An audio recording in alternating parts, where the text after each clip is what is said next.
Alright guys, so this is Mr. Grimslin here. Today we're talking about China, specifically Qin China, the Qin Dynasty, Qin, we pronounce it Qin.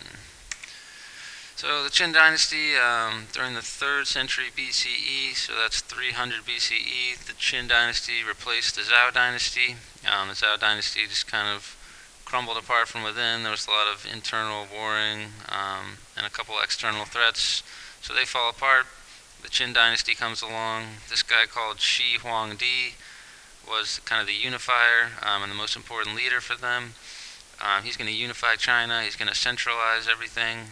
He's going to establish kind of a civil service, a bureaucracy, and he's going to do this very aggressively. So he's either gonna say, get on board with me, or you're going to be in big trouble, and I'm probably going to murder you.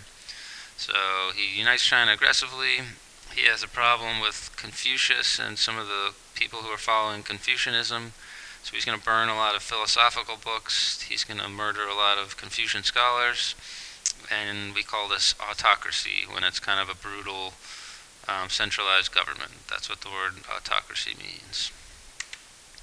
So there's a picture of Shi Huangdi. If you're thinking to yourself, hey, that guy looks pretty angry, that would be accurate based on what we just talked about on the last slide. So another thing he does is he kind of continues building the wall. He really builds it up, and he wants to prevent northern nomads from attacking invasions from the north. He wants to build the wall bigger, higher, longer, to cover the whole northern border.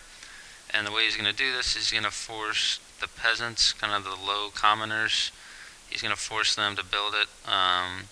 And it's going to be pretty brutal conditions. Winter in China, especially in the north, is very cold. And basically these peasants are going to be forced to build the wall. They're going to be unpaid, and many of them are going to die doing it. So that's how the wall was built.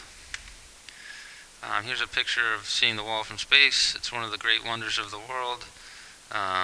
It's really impressive architecturally. Just know that it was built by those peasants who were kind of forced to build it. And shortly after he constructs the wall, the Chinese people will rebel against the Qin dynasty, Shi Huangdi's descendants. They'll rebel against them.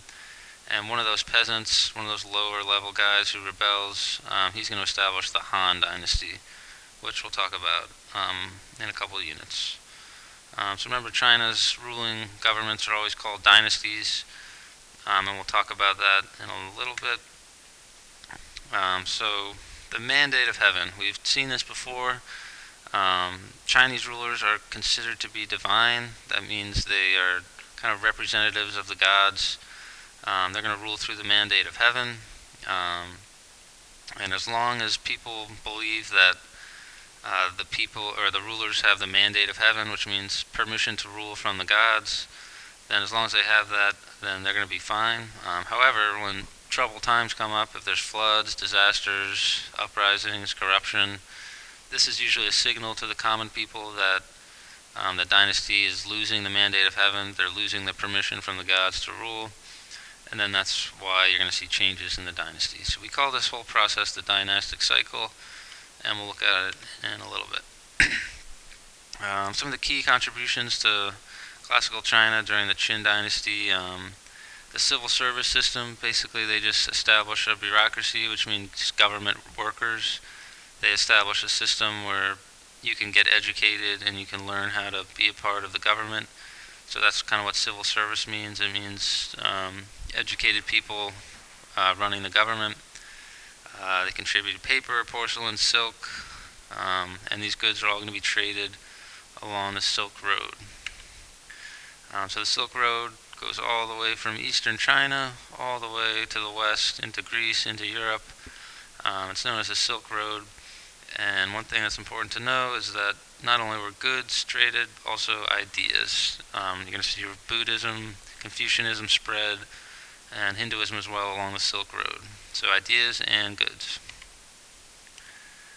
So here's the dynastic cycle. It kind of goes in a circle, so you can really start it at any point, but we'll start here where new dynasty is going to claim the mandate of heaven, so they're going to claim that they have the permission to rule.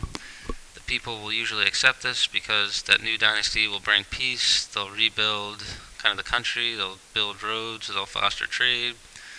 They'll make the peasants happy by giving them land and protecting them. So generations will go by where this new dynasty is accomplishing things and getting things done, and people like them. However, soon the dynasty will start taxing people. They won't be able to protect everyone as well. Invasions will happen. There might be floods. There might be disasters. There might be breakdown on the roads.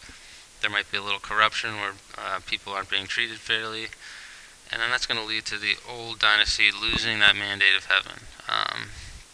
So because of all these problems, there might be a peasant revolt, there might be invaders, and then eventually that old dynasty is going to crumble, and then the cycle will continue when a new dynasty claims the mandate of heaven. Alright, so that's China.